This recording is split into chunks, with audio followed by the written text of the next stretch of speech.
ಇವತ್ತು ತೊರಕ್ಕೆ ಕಡಲೆ ಗಸಿ ಹೇಗೆ ಮಾಡೋದಂತ ನೋಡೋಣ.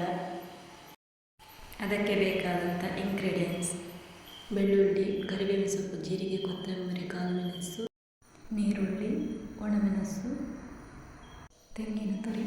ಒಂದು ಬಾಣಲೆಯಲ್ಲಿ ಒಣಮೆಣಸನ್ನು ಆಯಿಲ್ ಹಾಕಿ ಫ್ರೈ ಮಾಡೋಣ.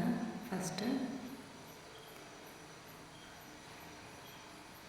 ಆಮೇಲೆ ಕರಿಬೇವಿನ ಸೊಪ್ಪು, ಬೆಳ್ಳುಳ್ಳಿ, ಈರುಳ್ಳಿ, ಕಾಳುಮೆಣಸು ಇದನ್ನೆಲ್ಲ ಹಾಕಿ ಫ್ರೈ ಮಾಡೋಣ.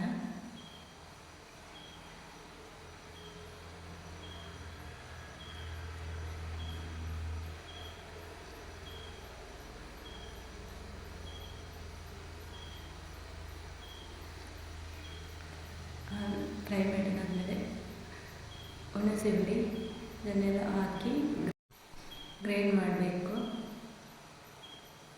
ಗ್ರೈಂಡ್ ಮಾಡಿದಾದ ನಂತರ ತೆಂಗಿನ ತುರಿಯನ್ನು ಚೆನ್ನಾಗಿ ಫ್ರೈ ಮಾಡಬೇಕು.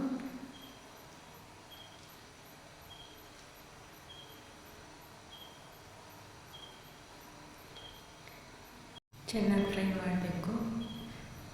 ಫ್ರೈ ಮಾಡಿದ ತೆಂಗಿನ ತುರಿಯನ್ನು ಗ್ರೈಂಡ್ ಮಾಡಿದ ಮಸಾಲೆಗೆ ಹಾಕಿ 1 ರೌಂಡ್ ಗ್ರೈಂಡ್ ಮಾಡಬೇಕು.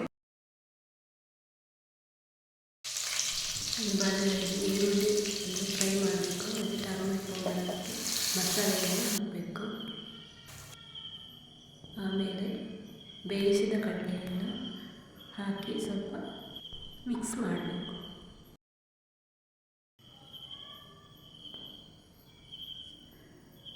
ಆಮೇಲೆ ತೊರಕೆಯನ್ನು ಹಾಕಿ ಸ್ವಲ್ಪ ಮಿಕ್ಸ್ ಮಾಡಿ ಮುಚ್ಚಳ ಮುಚ್ಚಿ